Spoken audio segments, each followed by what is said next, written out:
महिलाओं से बात करिए। हम यहाँ पर बहुत अच्छे तरीके से उनको टेडी बेयर बनाना सिखाया गया है और महाकुंभ में उसकी बिक्री भी बहुत हुई है, उन जो टेडी बेयर बनाई है।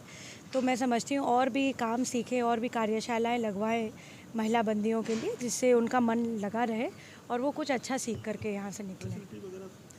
बहुत अच्छी है, बहुत अच्छी है अकॉर्डिंग टू नॉर्म्स और बहुत साफ़ सुथरी जेल है जी। एक बात उठी थी, अभी नियुक्ति पत्र बांटे गए हैं लखनऊ में गृह मंत्री जी ने, तो उसमें कहा पर्ची और सिफारिश सब बंद है। ये कहते हुए उन्होंने पिछली जो सरकार थी उसके ऊपर सवाल उठाए कि सरकार में नियुक्तियाँ फ्रेश हो रही हैं।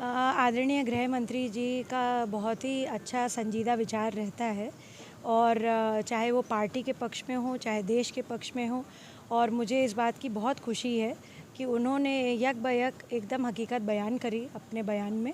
और मैं समझती हूँ कि उनकी इस बात को हमारे उत्तर प्रदेश में जो है इसका पालन हो रहा है। इससे अच्छी बात क्या हो सकती है कि उत्तर प्रदेश सरकार बहुत सुचारू रूप से नियुक्तियाँ कर रही है। बिल्कुल भ्रष्टाचार की, देखिए आप एक वरिष्ठ पत्रकार हैं, आपको खुद पता है भ्रष्टाचार की बहुत सारी कहानियाँ पिछली सरकारों की आई हैं। मैं समझती हूँ कि आदरणीय गृह मंत्री जी ने अच्छी बात बोली है। अखिलेश जी कह रहे हैं कि रोजगार ही नहीं मिल रहा यूपी में। अब ये उनको आंकड़े बताएंगे कि रोज़गार मिल रहा है कि नहीं मिल रहा है। सबसे पहली बात तो मैं बोलती हूँ कि यूपी आज ही डिक्लेयर हुआ है एक संस्था द्वारा कि हमने सेक्सुअल ऑफेंसेस केसेस में सबसे ज़्यादा बढ़त करते हुए हम 8वें पोजीशन से पहले पोजीशन पे आ गए हैं। यानी सेक्सुअल ऑफेंसेस का जो हमारा एक एड्रेसल है यूपी में नंबर 1 है पूरी कंट्री में। तो मैं आपके माध्यम से सभी महिलाओं को, हमारे आदरणीय मुख्यमंत्री जी को, हमारे आदरणीय सरकार के सभी लोगों को, वुमेन कमीशन को और जो जितने भी पुलिस विभाग से हैं लोग, उनको बहुत बहुत हृदय की गहराइयों से धन्यवाद देना चाहती हूँ कि महिला अपराध अगर होता है तो देखिए किसी की भी बेटी है, बहन है, बहू है, माँ है, तो किसी के साथ भी अगर इस तरीके की घटना होती है तो हमारा पहला कार्य ये होना चाहिए सरकार द्वारा, पुलिस द्वारा या कमीशन द्वारा कि उसका एड्रेसल हम सुन सकें और उसको अच्छे से उसकी पैरवी कर सकें उसका निस्तारण के साथ। तो ये इससे बड़ी बात क्या हो सकती है कि यूपी नंबर 1 है।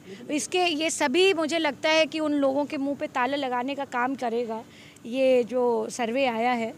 जो लोग जो है उत्तर प्रदेश के शासन को पे सवाल उठाते हैं, उत्तर प्रदेश के जो है लोगों पे सवाल उठाते हैं, सरकार पे सवाल उठाते हैं, भारतीय जनता पार्टी पे सवाल लगाते हैं, तो ये सभी उन लोगों के मुंह पे ताले लगाते हैं। बिल्कुल नहीं, इस तरीके की वो सारी बातें हो चुकी हैं। ऊपर चंद्रशेखर ने आरोप लगाए थे और चंद्रशेखर पर भी आरोप लगने लगे हैं। चंद्रशेखर जी के खिलाफ हों चाहे किसी के खिलाफ हों, चंद्रशेखर जी ने अगर इस तरीके का काम किया तो वुमेन कमीशन उसका संज्ञान लेगी, उचित कार्रवाई होगी और कड़ी